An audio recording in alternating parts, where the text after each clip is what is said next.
مزید ویڈیوز دیکھنے کے لیے محمدی رونی قافلہ کے آفیشیل چینل کو سبسکرائب کریں اور بیل آئیکن کو پریس کریں۔ میرے دوستوں، ایک شخص نے کسی عالم دین سے سنا کہ بھائی نیکی جو ہے، اگر کسی کے پاس صدقہ کرنے کے لیے مال نہیں ہے، پیسہ نہیں ہے، اگر وہ کسی کو سلام کرتا ہے تو یہ بھی اس کی نیکی اور ایک صدقہ ہے، اور اگر وہ راستے میں پڑے ہوئے پتھر کو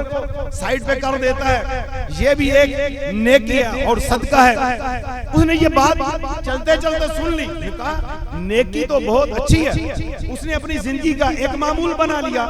جہاں سے بھی گزرتا وہ پتھر اٹھاتا اور سائیڈ پہ کر دیتا کہ یہ میرے نبی صلی اللہ علیہ وسلم کی سنت ہے اور اسلام میں ایک بہترین عمل ہے اور یہ ایک صدقہ ہے، ایک نیکی ہے۔ تو اس ارادے کے ساتھ وہ کام کرتا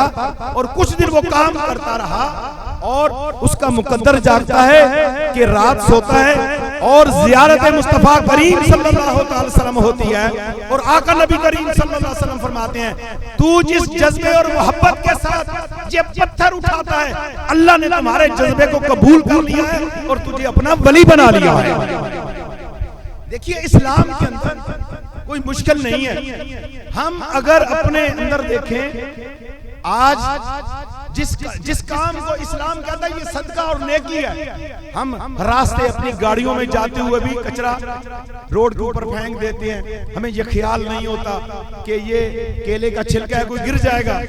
اس سے کوئی بچہ گر جائے گا، بڑا گر جائے گا، گاڑی سلپ ہو جائے گی۔ ہم کانچ کی بوتلیں پانی پینے کے بعد، مشروبات پینے کے بعد وہ روڈ کے اوپر پھینک دیتے ہیں۔ ایک وہ بندہ ہے جو سنتا ہے اور راستے سے چیزیں اٹھاتا ہے، اللہ اس کی اس بات کو قبول کر لیتا ہے اور اس کے عمل کو منظور کر لیتا ہے، اور یہ نہیں ہوتا کہ صرف اسے نیک بناتا ہے، اسے اپنے محبوب کی زیارت بھی عطا کر دیتا ہے۔